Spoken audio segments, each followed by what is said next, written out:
Bapa, terima kasih Yesus, kami sudah memuji, kami sudah menyembah Engkau Tuhan. Tiba saatnya untuk kami duduk diam, mendengarkan kebenaran firman-Mu Tuhan. Biarlah setiap firman yang kami dengar, kami dapat lakukan di dalam hidup kami Tuhan. Dan biarlah kebenaran firman-Mu kembali hanya untuk kemuliaan nama-Mu saja Tuhan. Tuhan, kami siap mendengar kebenaran firman-Mu. Pakai hamba-Mu lebih luar biasa lagi Tuhan, agar biar kebenaran firman-Mu dinyatakan melalui hamba-Mu Tuhan. Kami siap mendengar kebenaran firman-Mu hanya di dalam nama Tuhan Yesus. Terima kasih Tuhan, haleluya, amin.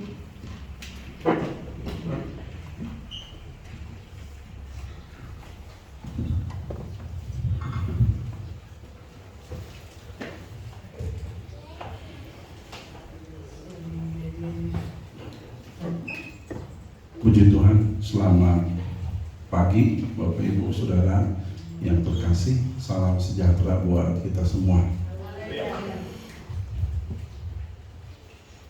Meli mana?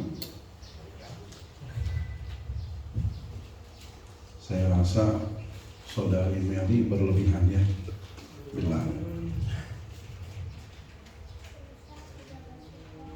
saya sabar. Saya nggak sabar bro, ya. Apalagi ngadepin Meli. Kayak saya bilang kayaknya Meli berlebihan dah. Saya pernah marah sama dia, dan itu saya harap menjadi kenangan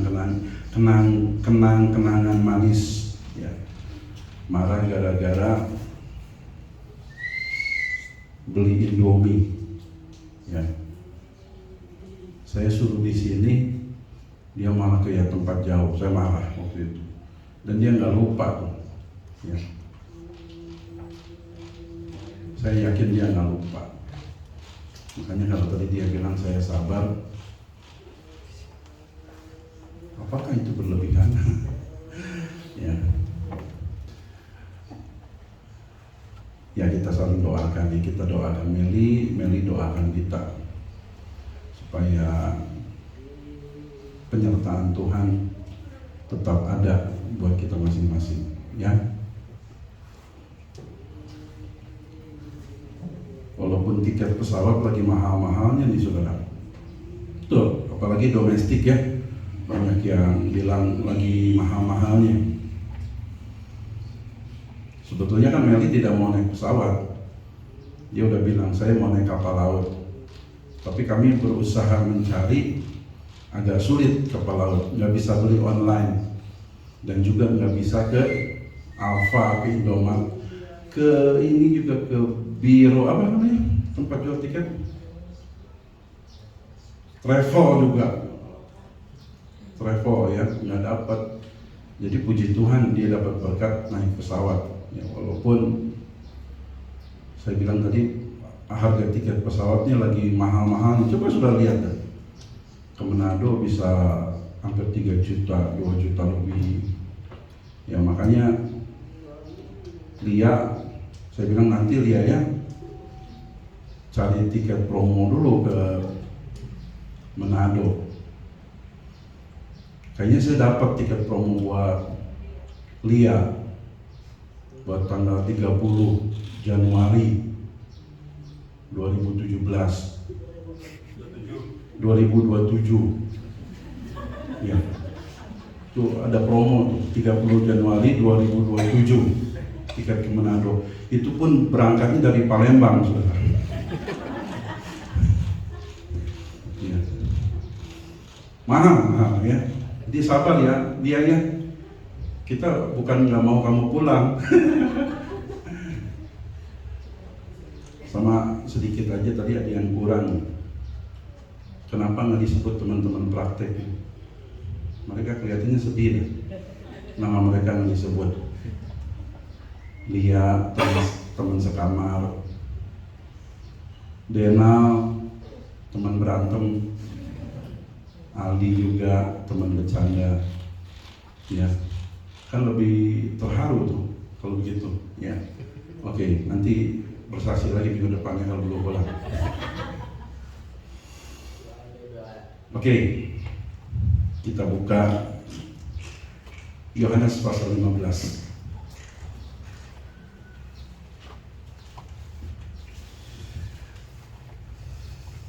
Ini ayat cukup sering kita baca ya.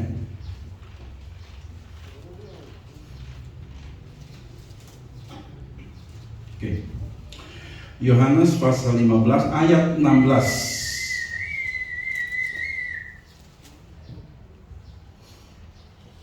Ya. Saya akan bacakan dan saudara perhatikan dalam Alkitab saudara masing-masing ya. Sekali lagi Yohanes pasal 15 ayatnya yang ke-16. Bukan kamu yang memilih aku, tetapi akulah yang memilih kamu.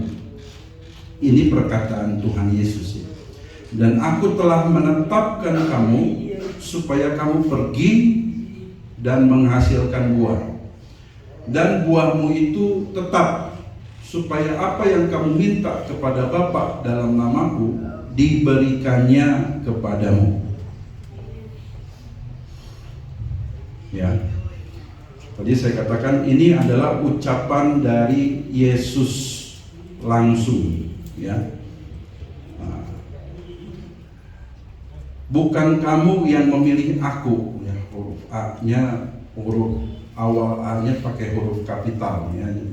Yesus, bukan kamu yang memilih aku, Yesus katakan, tetapi akulah, Yesuslah yang memilih kamu, atau memilih kita, supaya kamu pergi dan menghasilkan buah, dan buahmu itu tetap. Sampai situ. Saudara-saudara yang terkasih, ternyata menjadi orang Kristen itu tidak hanya duduk manis, ongkang-ongkang kaki. Ya, menjadi orang Kristen itu tidaklah sesederhana apa yang kita pikirkan. Di sini jelas ya, ini tetap di sini ya, Kesia ya, di sini ya terletak. Aku telah menetapkan kamu supaya kamu pergi dan menghasilkan buah, dan buahmu itu tetap. Sekali lagi, menjadi orang Kristen bukan hanya duduk manis, ongkang-ongkang kaki, minum kopi dan sebagainya. Ya, tapi ada satu kewajiban, walaupun kurang tepat ya istilahnya, ada satu perintah yang harus kita lakukan. Saya ulangi untuk kesekian kalinya, ini ucapan langsung dari Yesus loh. Yesus yang mengatakan, ya, aku telah menetapkan kamu supaya kamu pergi dan menghasilkan buah, dan buahmu itu tetap. Nah, ya, jadi orang Kristen bukan hanya duduk manis, ongkang-ongkang kaki, tapi menjadi orang Kristen harus menghasilkan buah. Ini sangat penting untuk kita ingat bersama. Ingat, jadi orang Kristen harus menghasilkan buah. Ini bukan pilihan, bukan. Ini bukan masalah suka atau enggak, ya, like or dislike, enggak. Ini satu ketetapan. Ya. Aku telah menetapkan satu ketetapan supaya kamu pergi dan menghasilkan buah. Orang Kristen harus menghasilkan buah. Buah ini bukan bicara tentang sesuatu yang material, bendawi, bukan. Buah ini lebih berbicara kepada dampak, pengaruh hidup. Ya, ingat, saya akan terus ulang-ulang, orang Kristen harus menghasilkan buah. Malah kalau kasarnya, buat apa saudara tiap minggu ke gereja tapi saudara tidak menghasilkan buah? Jadi ingat itu ayat. Di ayat sebelumnya, ya, di pasal yang sama, Yohanes pasal 15, Yesus katakan, ya, ayat kedua, setiap ranting yang ada padaku yang tidak berbuah akan dipotong. Ini ucapan yang keras, saudara-saudara. Kita harus serius meresponi apa yang Yesus katakan. Setiap ranting yang tidak berbuah akan dipotong. Bahkan di bagian Alkitab lain katakan, ingat nggak, saudara, ketika Yesus mengutuk pohon ara? Ingat nggak? Kenapa pohon ara dikutuk? Karena tidak menghasilkan buah. Yesus bilang, bakar. Buat apa saudara setiap minggu ke gereja tapi tidak menghasilkan buah? Orang Kristen harus menghasilkan buah. Istilah yang cukup sering digunakan. Hidup orang Kristen itu harus berdampak. Ini bicara tentang pengaruh ya, pengaruh. Bukan hal yang bendawi, bukan.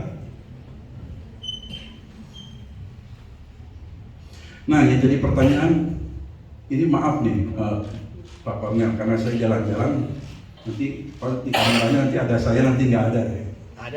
Ada ya.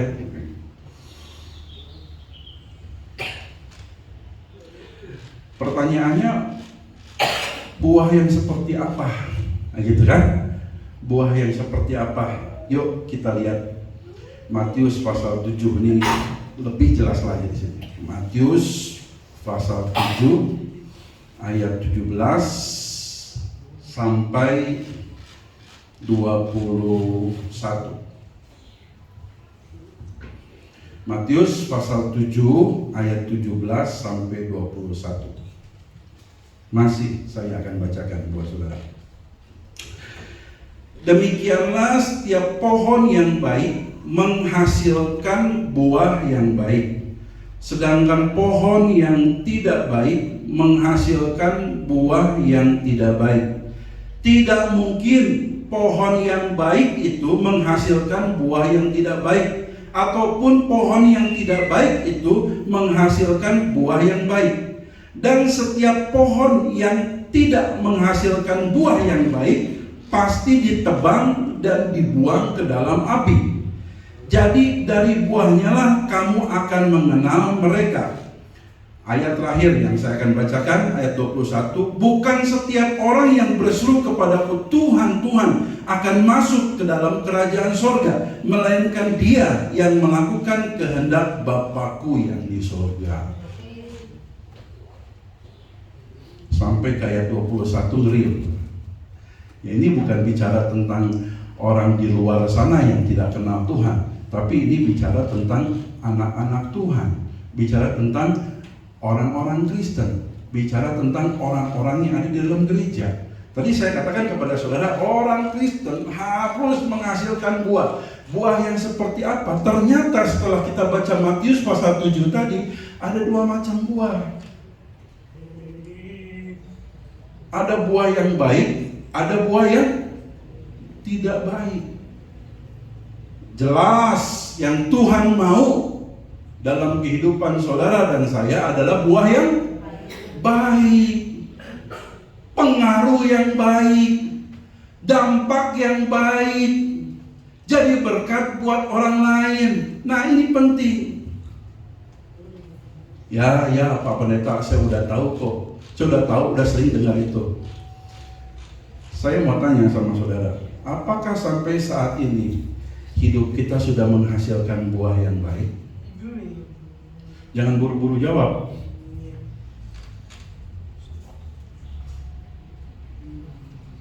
Saudara pernah nggak ketemu orang Kristen, saudara seiman, teman orang Kristen, kalau dekat sama dia,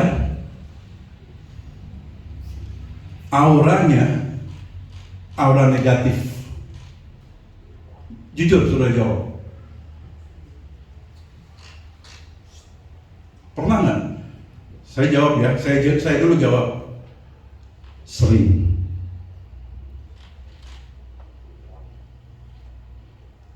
Dekat orang, saya nggak ngomong orang luar ya, orang Kristen, kalau dekat, auranya itu, atmosfernya negatif. Saya mau tanya sama saudara, saya sih merasa saudara kayaknya takut ngejawab dah. Pernah nggak saudara dekat sama saudara seiman, orang Kristen, tapi kalau dekat dia, atmosfernya tuh, auranya itu negatif? Pernah? Saya mau katakan, itu buah yang tidak baik. Dan itu sudah dikatakan oleh firman Tuhan. Ya, ada buah yang baik, ada buah yang tidak baik. Itu yang saya katakan tadi, kalau dekat orang itu, kalau zaman sekarang tuh istilahnya toksik, tau nggak?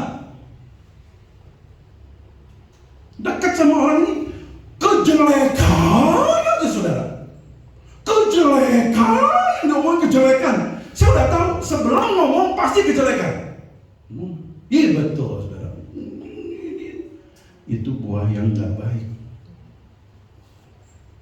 Hati-hati, saudara. Ya, saya nggak ngomong banyak, tapi firman Tuhan katakan buah yang seperti itu akan dipotong dan dibakar dalam api. Makanya saya tadi mau bertanya kepada saudara, coba kita introspeksi, kita evaluasi diri kita. Selama ini kita mengeluarkan buah yang baik atau tidak baik? Jangan buru-buru jawab, periksa ya hidup kita. Masih banyak orang Kristen yang buahnya nggak baik, atmosfernya negatif, kejelekan. Kalau nggak kejelekan, nyombongin diri, sombong, pamer. Apa sih istilah sekarang? Flexing ya, suka pamer. Nggak apa-apa, Bu Susi mau ambil dulu, saya nggak marah kok. Awas jangan 2 kali ya. Gak apa-apa, biasa. Ini gak ada hubungannya sama buah. Ada begitu banyak orang Kristen masih buahnya buah tidak baik. Betul. Saya nggak nyinggung siapa-siapa, saya nggak ngomongin siapa-siapa. Sampai detik ini masih banyak kalau dekat orang itu auranya itu aura negatif. Kenapa? Pikirannya negatif. Lihat sini negatif, lihat situ negatif ya. Saya mau katakan orang seperti ini nggak akan diberkati Tuhan. Bicara berkat bukan soal uang.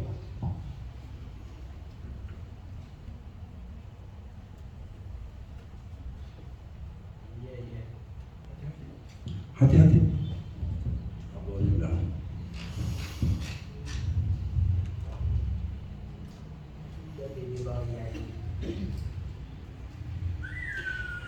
Hal yang sama Yesus pernah katakan kepada orang-orang Farisi ya. Kita tahu kalau kita baca Alkitab tuh orang Farisi itu bisa dibilang musuh bebuyutannya Yesus ya. Musuh bebuyutannya Yesus. Kita baca mundur ke belakang. Matius pasal 3 ayat 7 sampai 10 ya. Saya minta tolong kalian ya, tolong bacakan. Matius pasal 3 ayat 7 sampai 10.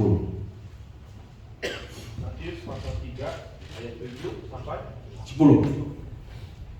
Tetapi waktu ia melihat banyak orang Farisi dan orang Saduki datang untuk dibaptis, berkatalah ia kepada mereka, "Hai kamu keturunan ular beludak, siapakah yang mengatakan kepada kamu bahwa kamu dapat melarikan diri dari murka yang datang?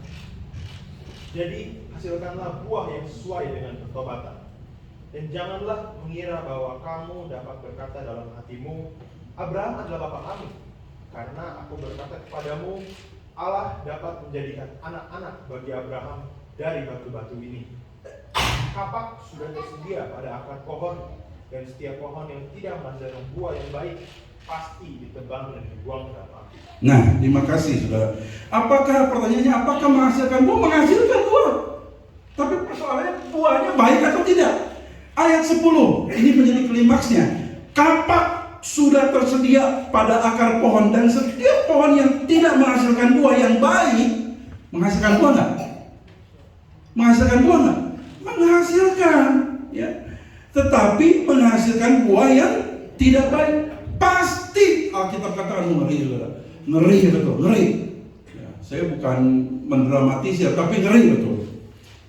Pasti ditebang dan dibuang ke dalam api. Itu sebabnya nyambung kepada tadi Matius pasal 7 ayat 21.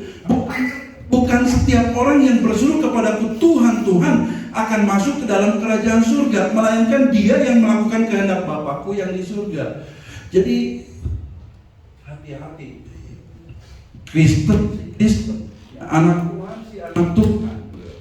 Ini mesti ganti atau apa ya? Cek. Nah, Kristen si Kristen, anak Tuhan si anak Tuhan. Tapi jadi pertanyaannya, buah yang dihasilkannya baik atau nggak baik? Nah itu.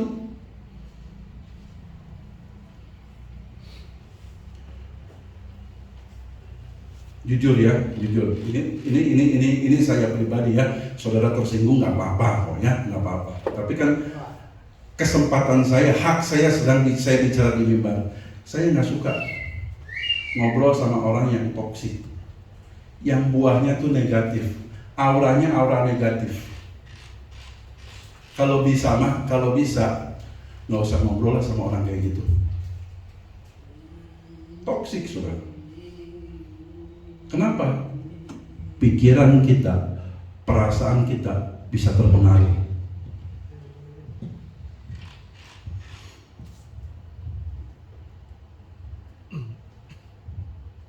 Contoh, maaf ya Bu ya, ini contoh aja. Saya nggak suka sama Tante Mimin. Contoh betul ya? Nggak maksudnya ya. Ini cuma contoh ya. Saya nggak suka sama Tante Mimin. Ciuli bersahabat sama saya. Kira-kira Ciuli jadi nggak suka nggak sama Tante Mimin? Pasti. Ini buah yang nggak baik, saudara. Saya jujur, saya malas sama yang kayak gitu. Orang bilang, udah jangan dekat sama Pak Gideon. Siapa yang mau lagi? Saya nggak mau, pikiran saya kerusak, saya nggak mau. Makanya saya sekarang udah dikit-dikit saya mundur dari medsos.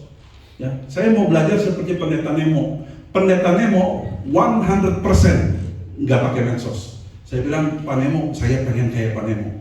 Dia nggak ada Facebook, IG, WhatsApp, nggak ada. Jujur, saya pengen seperti itu. Oh, kuno banget ya, konvensional. Ya. Kenapa? Media sosial, ya, kemajuan teknologi banyak membantu dan banyak hal positif. Saya mau katakan amin. Tapi pada kenyataannya lebih banyak memberikan dampak negatif. Ini yang saya rasa. Saya mau tinggalin. Satu saat nanti saya mau tinggalin. Kenapa? Toksik. Saya juga nggak pengen dengar ada Om ada berita baru. Nggak pengen. Males, saudara. Pikiran kita diracunin.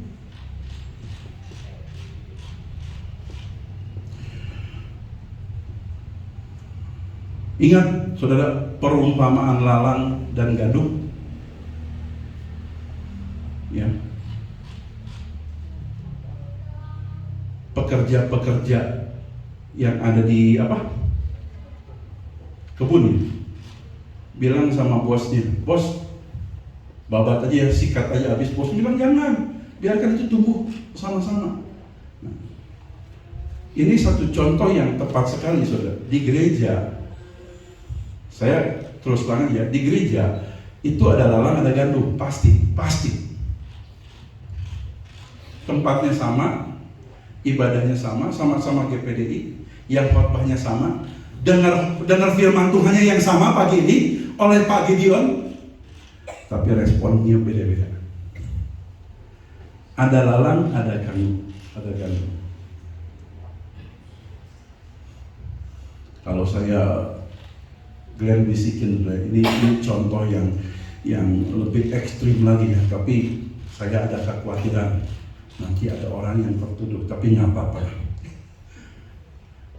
Dari 12 murid Yesus ada satu, Yudas.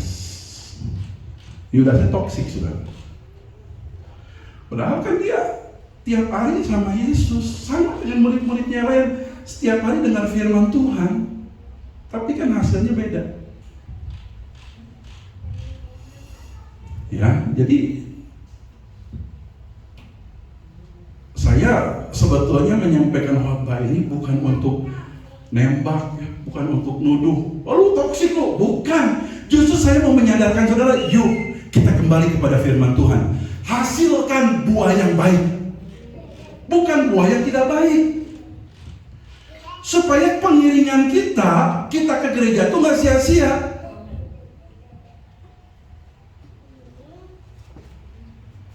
Banyak orang bilang, tapi Pak, dia rajin lu ke gereja. Ke gereja sih ke gereja, tapi di gereja bikin kacau. Ngadu domba, mecah belah. Si ini sama si ini ribut. Banyak saudara di mana-mana kayak gitu. Saya mau katakan, ini buah yang baik atau buah tidak baik? Buah yang tidak baik. Kalau boleh milih, tapi saya ini nggak boleh milih, saudara. Kalau boleh milih, saya minta sama Tuhan, jemaat kayak gini keluar aja, keluar. Tapi nggak bisa. Di mana-mana, di gereja manapun ada. Ya makanya saya kembali ke perumpamaan lalang dan gandum. Di mana ada gandum, pasti di situ ada lalang. Hati-hati saudara. Kalau saudara punya keberanian, kalau ketemu teman seperti itu, ingatkan, Bu, jangan negatif aja. Saya jauh dari sempurna, saudara. Saya khotbah seperti ini bukan berarti saya sudah lebih sempurna dari saudara, enggak. Ya, di kaum pria saya kemarin bilang, ya Om ya, saya bilang saya bukan merasa saya lebih baik dari bapak-bapak yang lain, enggak. Tapi saya punya kerinduan yang besar mengajak kita semua, yuk bertumbuh sama-sama. Jangan nggak ngimbang gitu.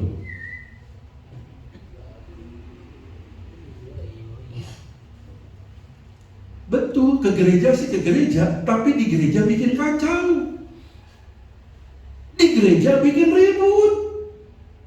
Di gereja ngadu domba satu dengan yang lain.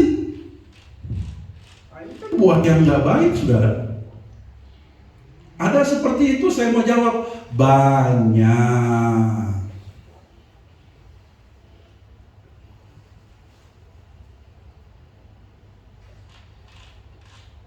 Kalau tiba saatnya, tiba waktunya, ini bukan pekerjaan saya, saudara, tapi ini pekerjaan Tuhan. Kalau tiba saatnya, orang-orang seperti ini memang sudah tidak bisa lagi dikendalikan. Jemaat di sini harusnya melihat, ya, peristiwa yang sudah-sudah. Nggak usah diusir. Keluar sendiri. Saya yakin 100% itu pekerjaan Tuhan. Sampai ada jemaat bilang sama saya, betul Om, setelah keluar, Om, saya tuh udah doa puasa loh supaya ibu itu keluar. Benar, saya nggak ngarang-ngarang, saya takut sama Tuhan. Ibu itu bilang saya doa puasa, sampai doa puasa, saudara. Dan mungkin juga karena ibu ini doa puasa didengar sama Tuhan kali. Hati-hati, saudara. Ya, jadi kalau kita punya teman toksik, auranya aura negatif melulu, jarang ngomong positif. Saran saya, jauhi, saudara. Jauhi. Ya, tadi saya contoh, saya nggak suka sama Tante Mimin. Contoh ya nanti ya. Saya nggak suka sama Tante Mimin. Saya dekat sama si Yuli. Apa kira-kira si Yuli bisa kepengaruh nggak sama saya? Jadi nggak suka. Pasti. Ya. Matius pasal 3 ayat 8 tadi saya ulangi. Jadi hasilkanlah buah yang sesuai dengan pertobatan. Saya udah lama sih ya. Ini mic nih ya, matiin.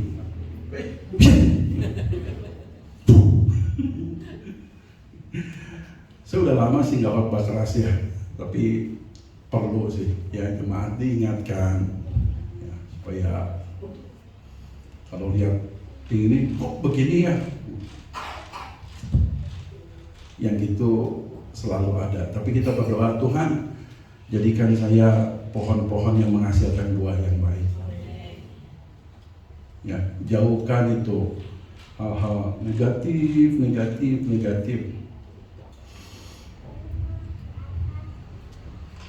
Saya pribadi, saudara ya, saya bukan ngajarin saudara. Saya sih berpikir gini, kalau saya menilai orang lain, ya, sebelum saya menilai orang lain, saya lihat diri saya sendiri dulu. Apakah saya lebih baik dari dia?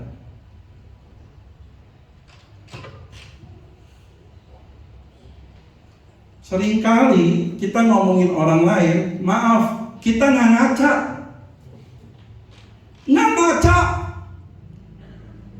Sorry, lu tuh lebih jahat dari dia. Tuh, saudara. Kitab jelas katakan, bukan setiap orang yang berseru kepadaku Tuhan akan masuk dalam kerajaan surga. Ini paling horor, saudara. Paulus pernah katakan ya, jangan aku sendiri memberitakan firman, tapi aku ditolak. Paulus loh saudara, sekelas Paulus loh. Nah sekarang kita apa dibanding Paulus?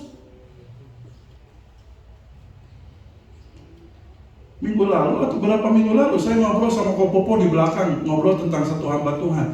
Saya agak terganggu saudara ya, agak terganggu kenapa? Karena pendeta ini bilang, mungkin saudara ini ya, pendeta ini bilang, gereja karismatik itu apa? Termasuk kita.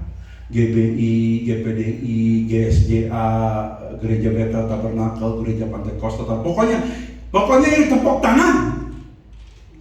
Emosi saudara. Pokoknya yang tepuk tangan itu gereja karismatik. Nah pendeta ini di satu acara podcast di YouTube, ya hostnya itu terkenal banget. Bukan terkenal di rohani, terkenal. Dia katakan gereja karismatik itu gereja palsu katanya. Kesinggung nggak saya? Kesinggung lah saudara. Saya lahir dari GBIS, saya besar di GBIS, saya dibaptis di GBIS. Karismatik. Sekolah kitab di GPDI, melayani GPDI, kawin sama anak pendeta GPDI. Karismatik.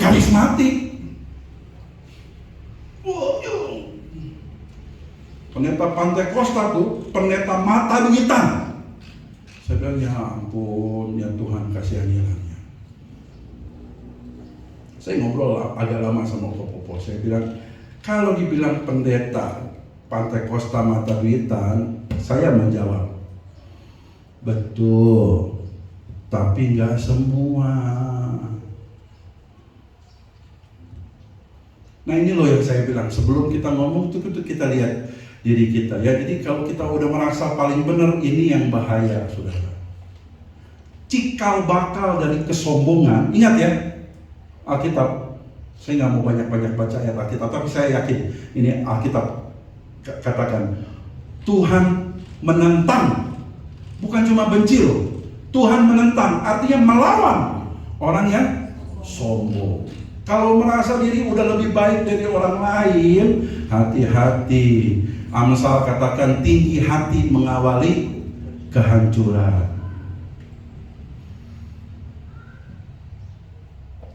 Makanya sekarang saya kalau lihat orang seperti itu lebih baik enggak. Ada jemaat bilang, hati-hati lu, jangan ngomong ke Pak Gideon, nanti disinggung sama khotbah. Bagus sih nggak ngomong ke saya. Kenapa? Supaya pikiran saya nggak kotor, pikiran saya nggak negatif. Nular, lo sudah nular kalau yang gitu.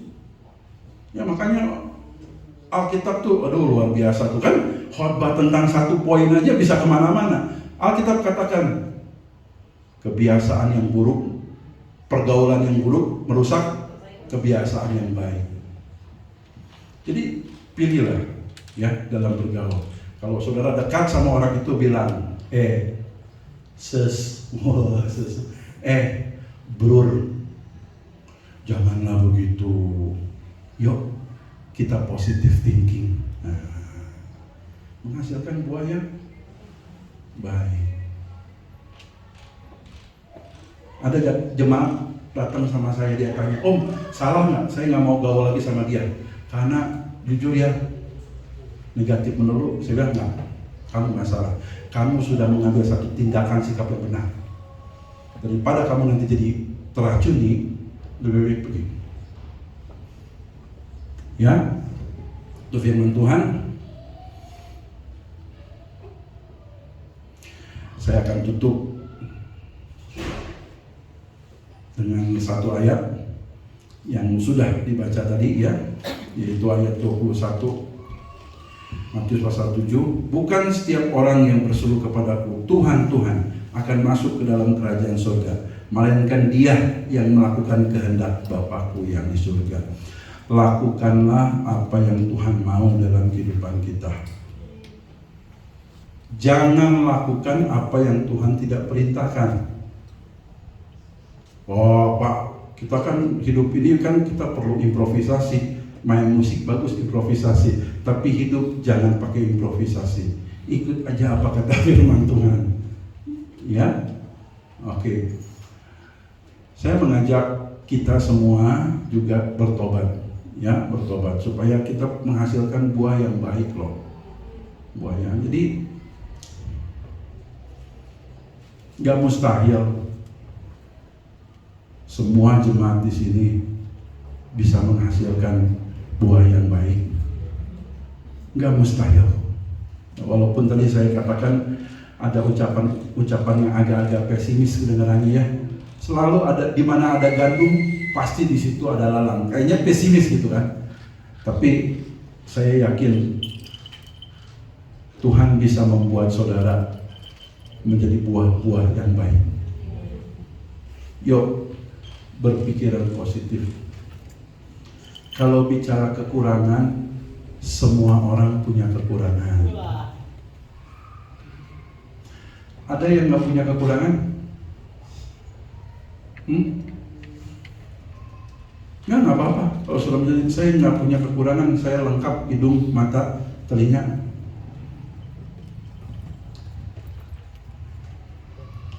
Nah sekarang pertanyaannya dibalikin ya. Siapa yang merasa hidupnya masih banyak kekurangan? Nah, ya, puji Tuhan. Berarti kita sudah sadar diri. Itu satu langkah yang baik. Itu satu langkah yang positif. Ya, karena bahaya kalau kita merasa kita udah lebih benar dari orang lain. Tuhan memberkati kita semua. Ya, biarlah lewat renungan firman Tuhan yang singkat atau panjang, sedang ya, yang sedang ini bisa mengingatkan kita kembali seperti apa yang Tuhan mau dalam kehidupan kita. Hasilkanlah buah yang baik, bukan buah yang tidak baik dalam kehidupan kita. Ya, Tuhan memberkati kita semua. Pemain musik maju ke depan.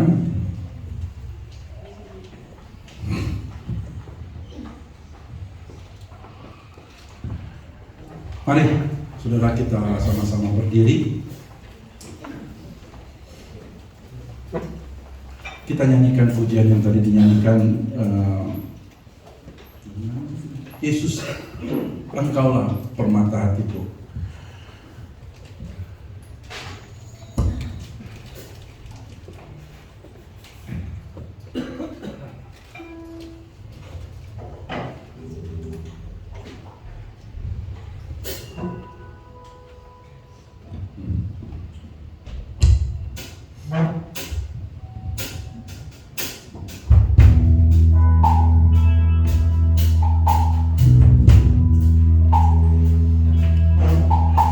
Dengan segenap hati dan jiwaku,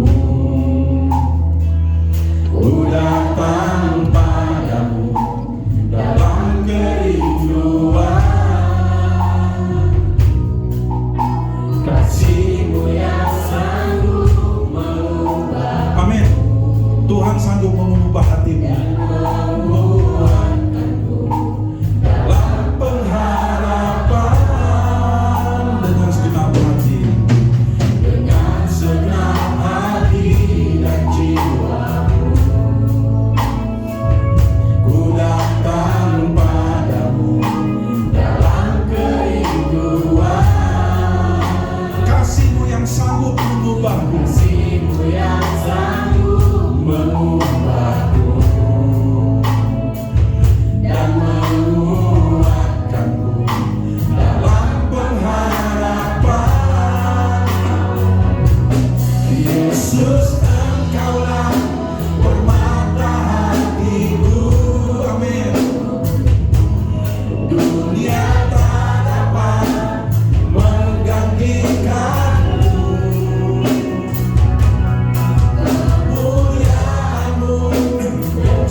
Sekali lagi saya musik terus lagi. Sekali lagi kita merenungkan akan firman Tuhan yang datang. Mungkin selama ini buah yang kita hasilkan buah yang kurang baik. Tapi mari saudara, berubahlah. Firman Tuhan katakan, berubahlah oleh pembaharuan budimu. Saya yakin firman Tuhan tidak datang secara kebetulan. Firman Tuhan mau merubah hati kita semua. Jangan keraskan hati. Jangan katakan, oh saya mah orangnya begini dari dulu. No. Kasih-Mu yang sanggup mengubahkan. Kasih Yesus sanggup mengubah setiap hati kita. Hasilkanlah buah yang baik. Isilah hidupmu dengan hal-hal yang positif, pikiran-pikiran yang positif, pandangan-pandangan yang positif, persepsi-persepsi yang positif, bukan negatif, saudara. Sekali lagi, pujian dikatakan kasih Tuhan sanggup mengubahkan. Dengan segera hati, saya undang pelayan perjamuan kudus yang sudah ditetapkan untuk maju ke depan. Dalam kerinduan, kasih-Mu yang sanggup mengubahku dan menguatkanku dalam pengharapan. Yesus, Engkaulah mata hatiku, yang tak dapat menggantikan-Mu. Kemuliaan-Mu tercurah bagiku, menjadikanku indah dan semakin indah bagimu.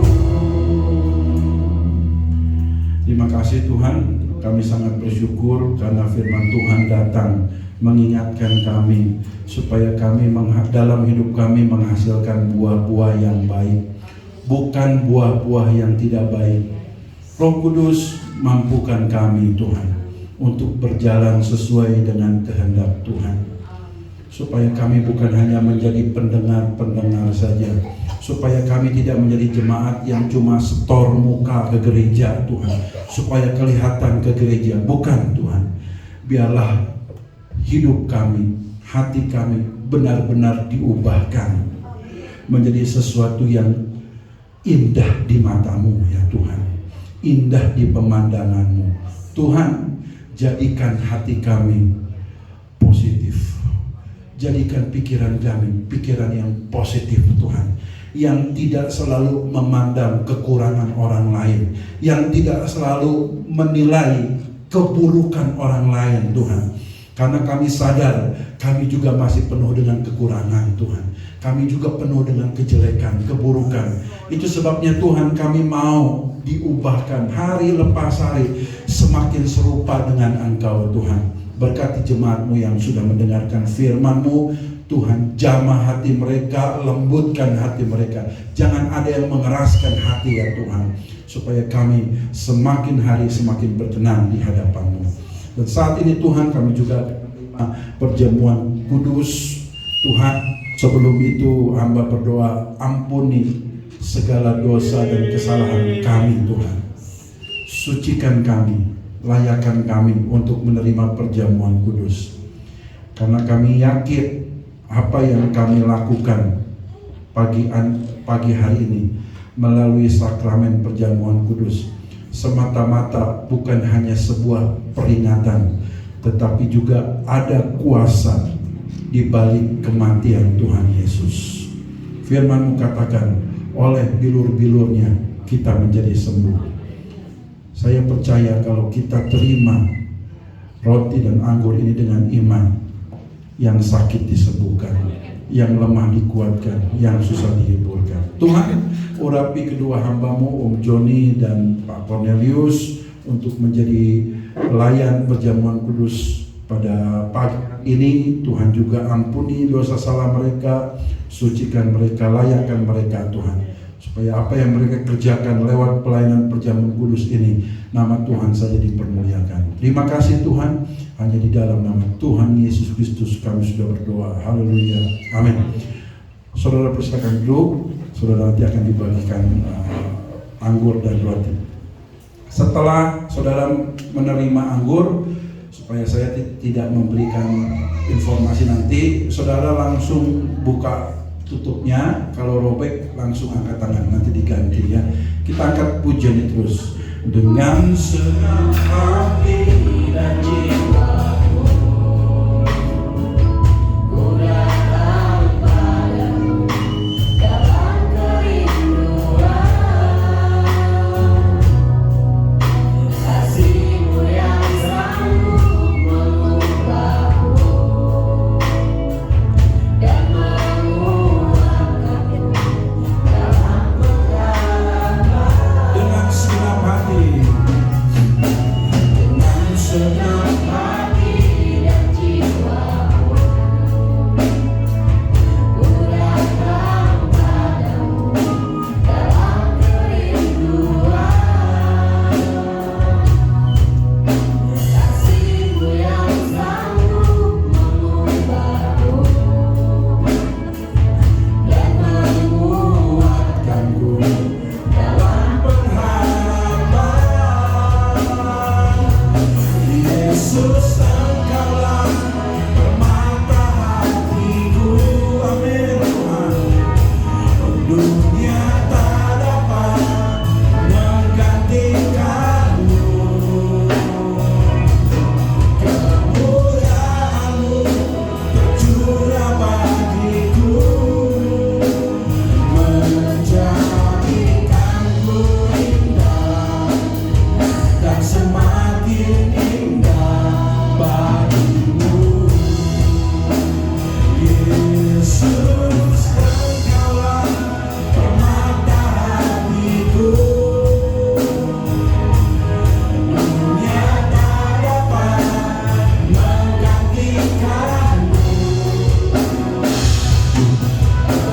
Kemuliaan-Mu tercurah bagiku, menjadikanku indah dan menjadi bagimu. Yesus, Engkaulah permata hatiku.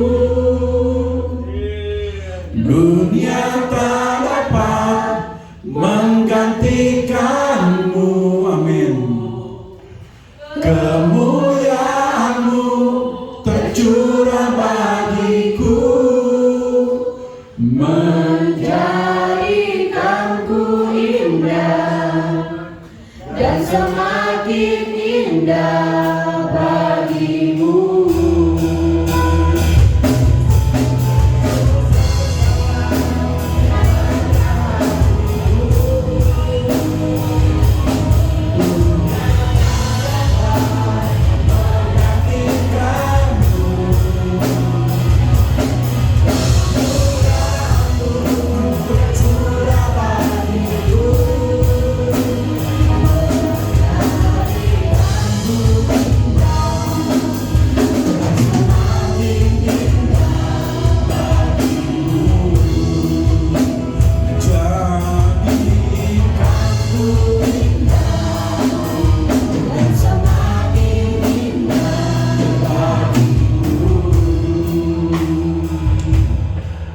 Ada yang tutup anggurnya robek atau sulit dibuka, boleh saudara angkat tangan.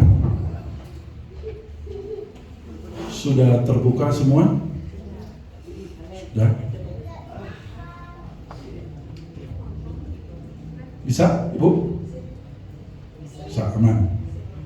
Oke. Pegang roti di tangan kanan dan anggur di tangan kiri. Angkat tangan kanan kita ke atas. Roti ini adalah tubuh Kristus yang sudah mati di atas kayu salib untuk menebus dosa dan untuk memulihkan kehidupan kita. Selesai saya membacakan ayat firman Tuhan, kita akan sama-sama makan roti ini.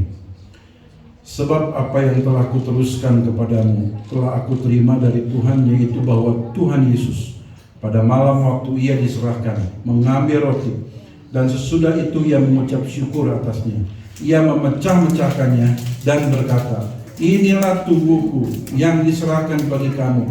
Perbuatlah ini menjadi peringatan akan aku. Di dalam nama Tuhan Yesus Kristus kita sama-sama makan roti.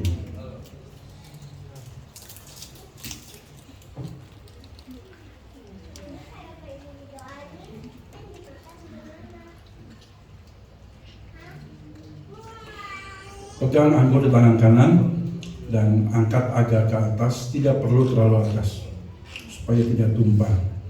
Anggur ini adalah darah Kristus, simbol dari darah Kristus yang sudah tercurah di atas kayu salib untuk menyucikan dosa kita. Kita semua orang berdosa. Firman Tuhan katakan tidak ada seorang pun yang benar, tidak ada. Tapi oleh kemurahan Tuhan, oleh darah Kristus kita disucikan, kita dibenarkan. Bukan karena perbuatan kita, tapi karena kasih-Nya yang begitu besar.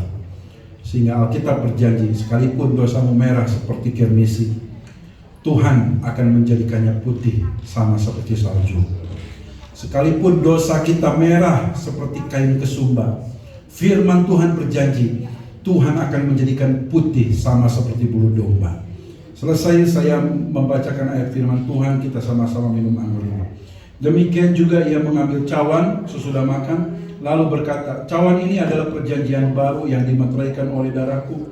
Perbuatlah ini setiap kali kamu meminumnya menjadi peringatan akan aku. Di dalam nama Tuhan Yesus Kristus, kita sama-sama minum anggur ini.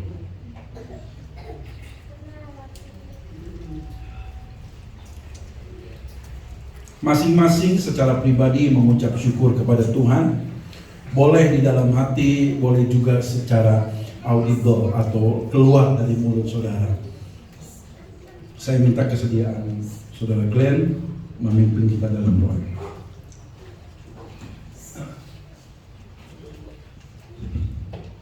Kami mengucap syukur atas berkat yang Kau sudah Kau berikan. Mulai dari pagi hari Kau telah juga menyertai ibadah kami ya Tuhan, dan Kau telah memberkati kami lagi lewat firman-Mu ya Tuhan. Kami juga mengucap syukur kami telah menerima perjamuan ya Tuhan. Biarlah firman-Mu tertanam dalam hati kami, dan biarlah juga kami sebagai orang-orang yang percaya kami bisa menjadi orang-orang yang berbuah, dan buah kami baik ya Tuhan. Terima kasih Tuhan Yesus Kristus. Kau juga kami mengucap syukur. Biarlah perjamuan yang kami terima juga bukan hanya sekedar tradisi saja, tapi kami bisa benar-benar memahaminya ya Tuhan. Terima kasih Tuhan Yesus Kristus. Pada pagi hari ini juga kami mau memberikan persembahan, dan berkati persembahan kami dan balas berlipat kali ganda. Hanya dalam nama Tuhan Yesus Kristus kami sudah dapat mengucap syukur. Haleluya, amin.